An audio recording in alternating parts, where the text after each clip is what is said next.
Alright, this is the recording for the week 6 to 8 project share for the maze project. My name is Russell Ellis, and I will be walking through my project today. Alright, so this in this project I made a maze and with player control on this ball right here, and yeah, so I followed a tutorial. That was the first step, and then I implemented some of my own maze design and other stuff, and then I'm implementing triggers. That was one of the big things I worked on, creating triggers and using scripts to make those work, and then also using the event system in the tutorial to make the player be able to be controlled by so implement player control. So the general idea here is there's a first sort of level, and then this pipe is a transition, so you know that you will go from, if we can look into the pipe, there's this red box here, and that's a trigger.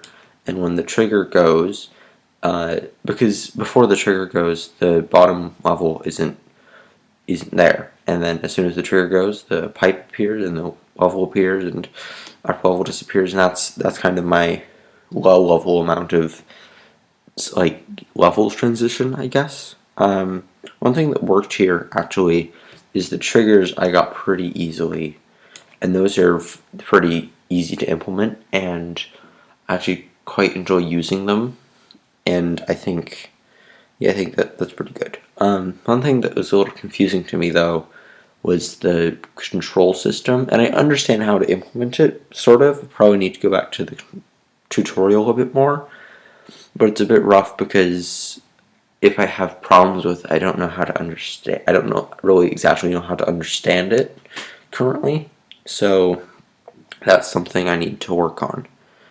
And then, well, after this project, if I want to create more games, either using balls or possibly even another similar object, I could do that as well. I think that would be quite helpful.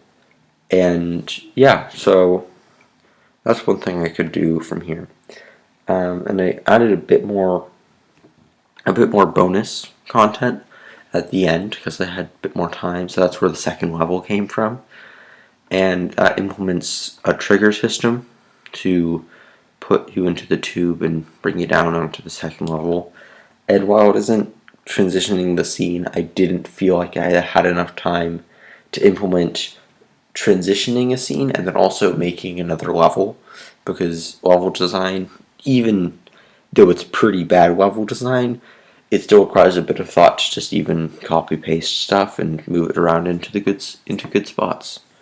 So yeah, that's been my project.